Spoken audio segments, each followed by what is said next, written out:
Retour en France à présent, c'est l'un des plus grands succès du cinéma français. Le Grand Bleu fascine toujours, à tel point qu'un salon, le salon de la plongée sous-marine, a ouvert ses portes hier.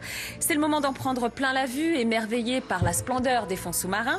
Et c'est le moment également, pourquoi pas, de s'initier à la plongée. Et c'est la raison pour laquelle nous sommes avec notre reporter Anne Maquignon. Anne Maquignon, quelque chose me dit que vous n'êtes pas très loin d'une piscine. Discipline de la plongée sous-marine, et comme vous pouvez le voir derrière moi ici, au salon de la plongée, des baptêmes d'apnée sont organisés. Je suis actuellement avec Pierre Frolat, qui est quadruple champion du monde, recordman du monde d'apnée. Pierre Frolat, bonjour. Est-ce que vous pouvez nous expliquer en quoi l'apnée est différente de la plongée ?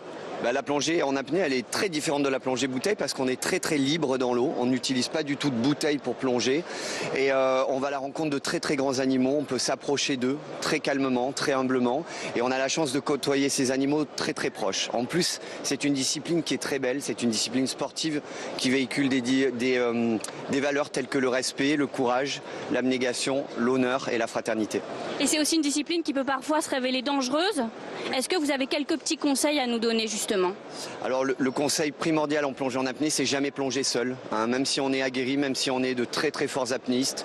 Nous, apnéistes de très haut niveau, on a perdu des amis qui étaient très forts eux aussi, parce qu'à un moment, ils sont sortis un peu du rang. À un moment, ils ne s'entraînaient pas avec toutes les conditions de sécurité optimales. C'est ce qui fait qu'à un moment, il peut y avoir un danger qui se crée. Donc la plongée en apnée, elle se pratique dans des clubs, elle se pratique avec des moniteurs ou elle se pratique en groupe avec des amis, ce qu'on appelle des binômes. Il y a toujours un apnéiste au fond de l'eau et un en surface qui surveille.